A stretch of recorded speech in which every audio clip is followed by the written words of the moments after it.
오늘도 우리 창조주 하나님께서 새날을 주셨습니다. 그런데 오늘은 어린이날입니다. 어린이들이 마음껏 뛰놀 수 있는 세상이 가장 좋은 세상입니다. 어린이들이 마음껏 뛰놀 수 있는 가정이 가장 행복한 가정입니다. 오늘 우리 어린이들이 세상에서 마음껏 뛰어놀고 또 가정에서도 듬뿍 사랑을 받는 행복한 가정 될 수 있으시기를 간절히 바랍니다. 잠시 묵상하시겠습니다.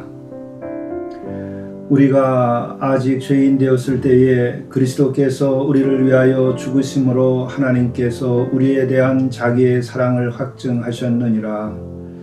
자비로우신 주님, 참으로 저희들이 주님도 모르고 또 우리가 죄 가운데 빠져 있었을지라도 바로 그 죄인을 구하기 위하여 이 땅에 오시고 뿐만 아니라 어린아이를 세워놓고 이 어린아이와 같이 낮아지고 또 순수해져야 천국에 이르게 된다는 말씀을 또한 우리에게 주신 것 감사합니다.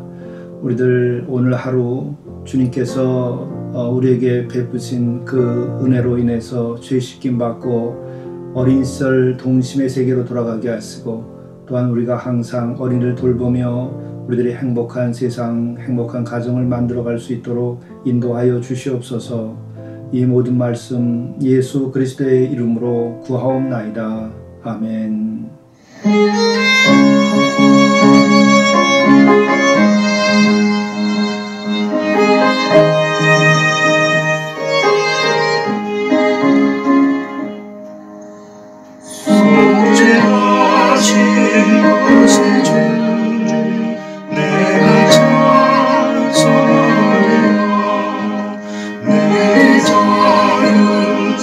주시고 주님으로 난다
성경 말씀 히브리서 9장 10절에서 18절 말씀입니다.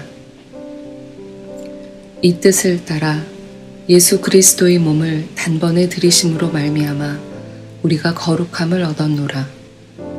제사장마다 매일 서서 섬기며 자주 같은 제사를 드리되 이 제사는 언제나 죄를 없게 하지 못하거니와 오직 그리스도는 죄를 위하여 한 영원한 제사를 드리시고 하나님 우편에 앉으사 그 후에 자기 원수들을 자기 발등상이 되게 하실 때까지 기다리시나니 그가 거룩하게 된 자들을 한 번의 제사로 영원히 온전하게 하셨느니라.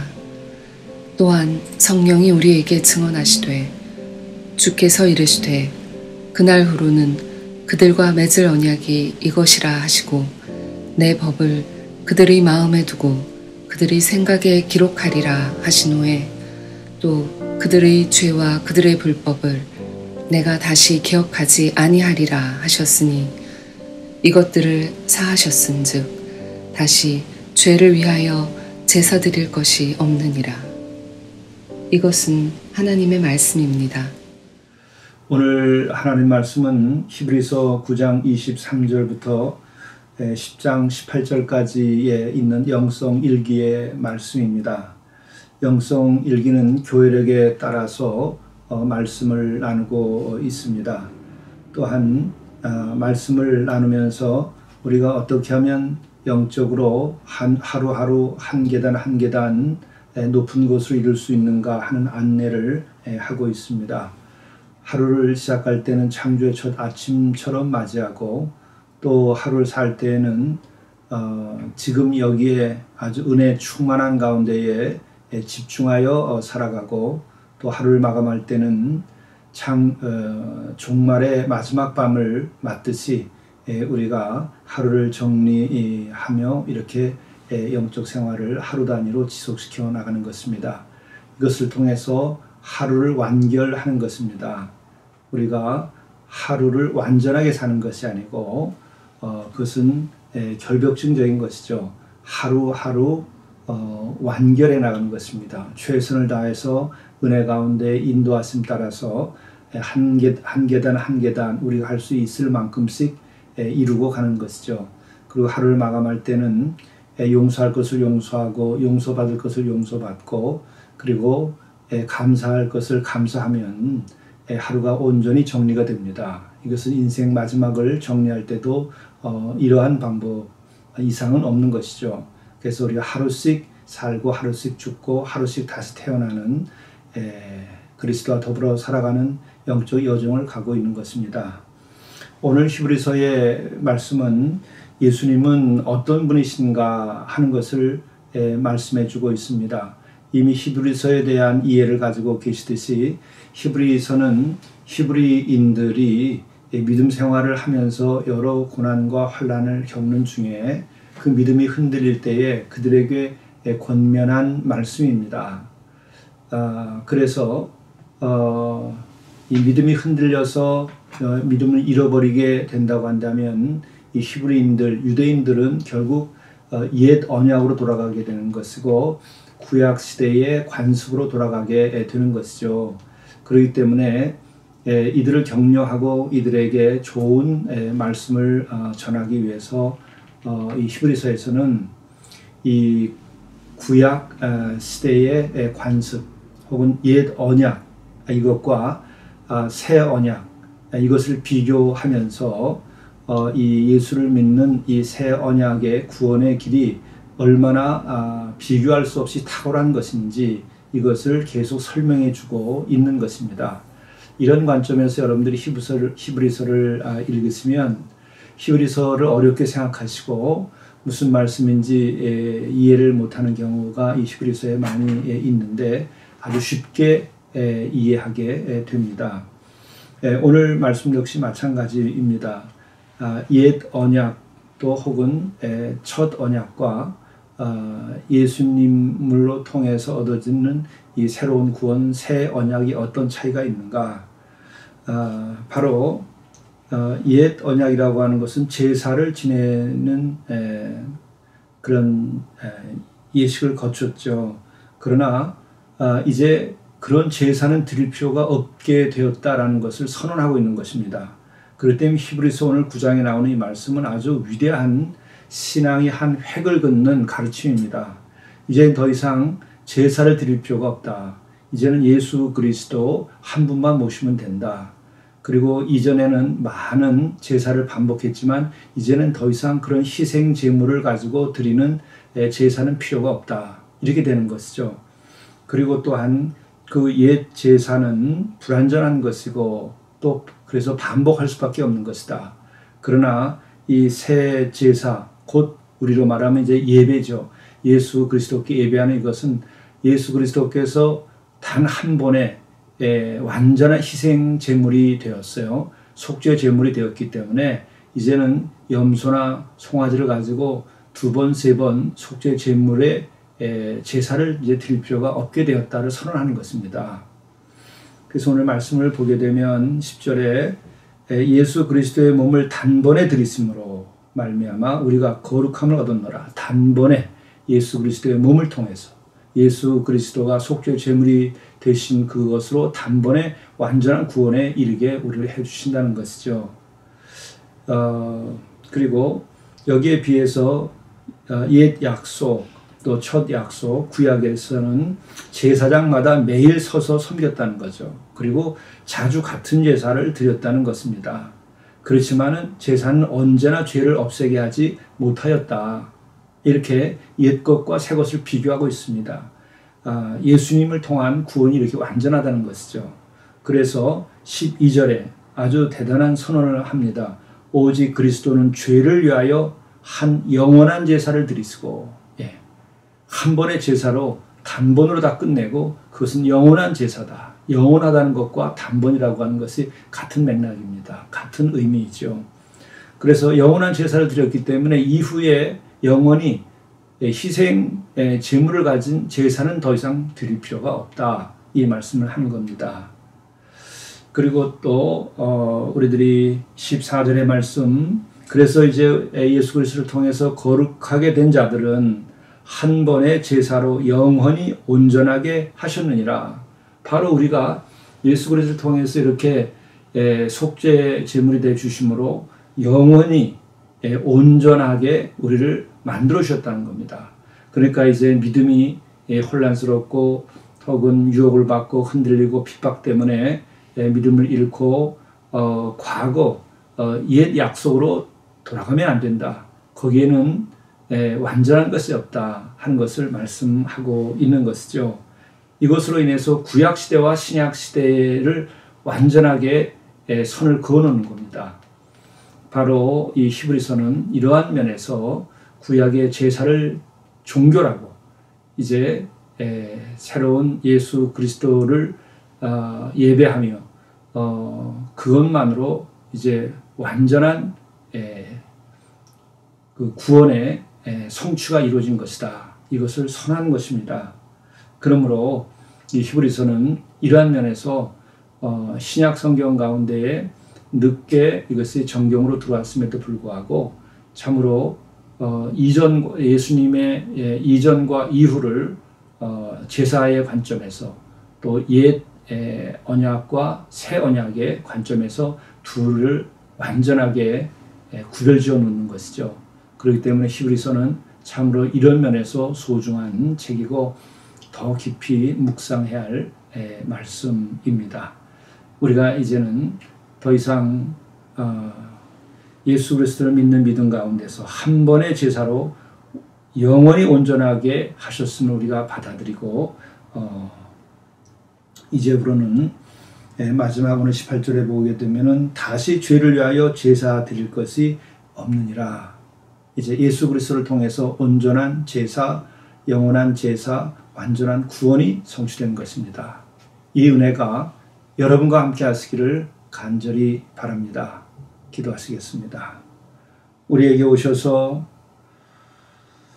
단번에 그 속죄 제물을 우리 주님의 몸으로 드리심으로 이제 우리가 온전한 거룩함에 이르도록 인도해 주신 것을 감사합니다.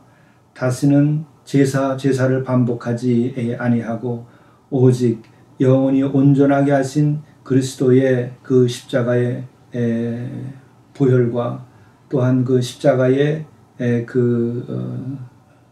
속죄의 제물로 인해서 우리가 다시는 죄 가운데에서 빠져 있지 아니하고 온전히 자유케 죄로부터 자유케 된 자로서 살아갈 수 있도록 인도하여 주시옵소서.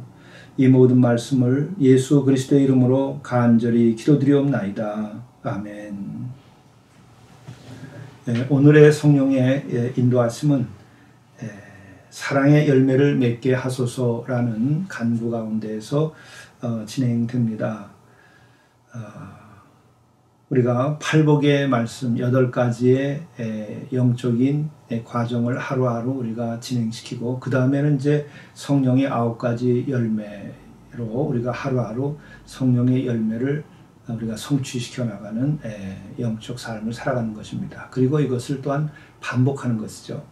팔복의 말씀 8개의 영성의 길과 또 성령의 9가지 열매, 이것을 우리의 인격으로 성취시켜서 이것을 반복해 생활하는 것입니다.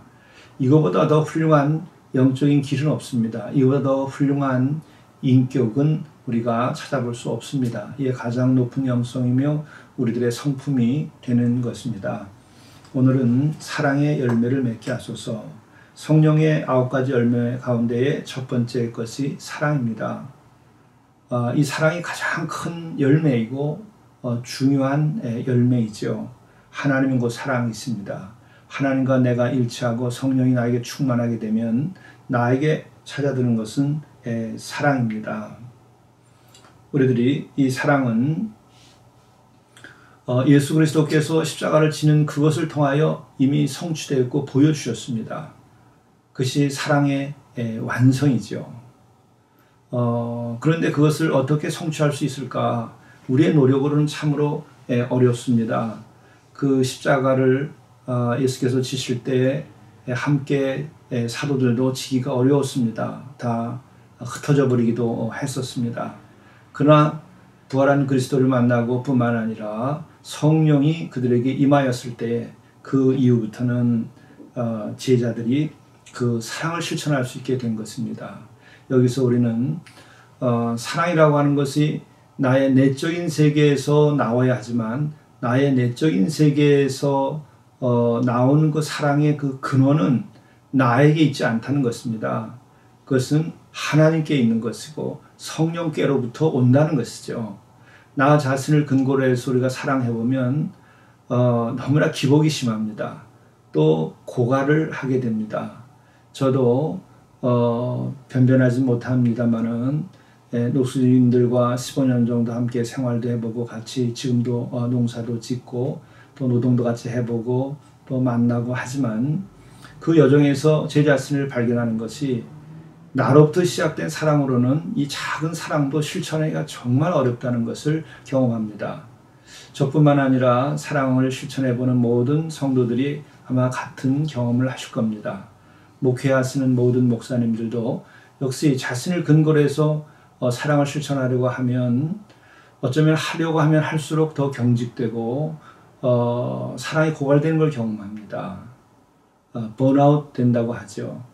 그래서 나를 내려놓고 그 사랑의 힘이 성령을 통하여 나에게 오도록 성삼위 하나님께 나 자신을 맡기고 성령의 역사하심을 기다릴 때에 그 사랑이 찾아들게 됩니다.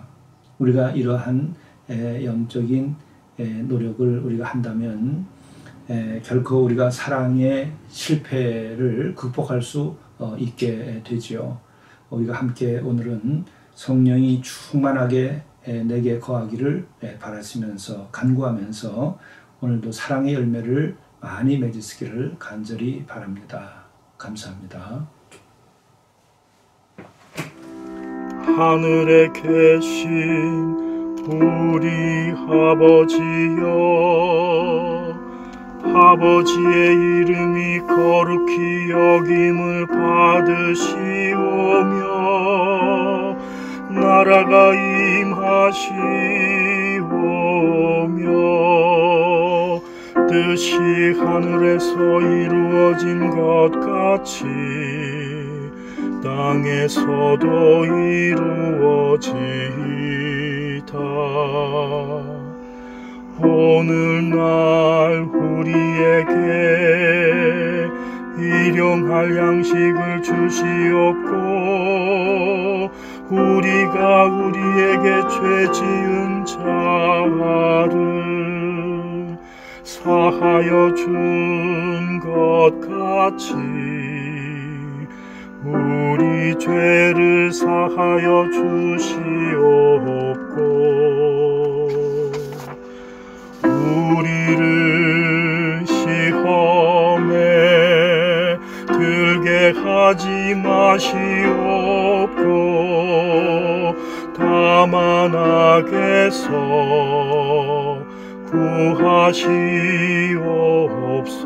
구하시옵소서. 나라와 권세와 영광이 아버지께 영원히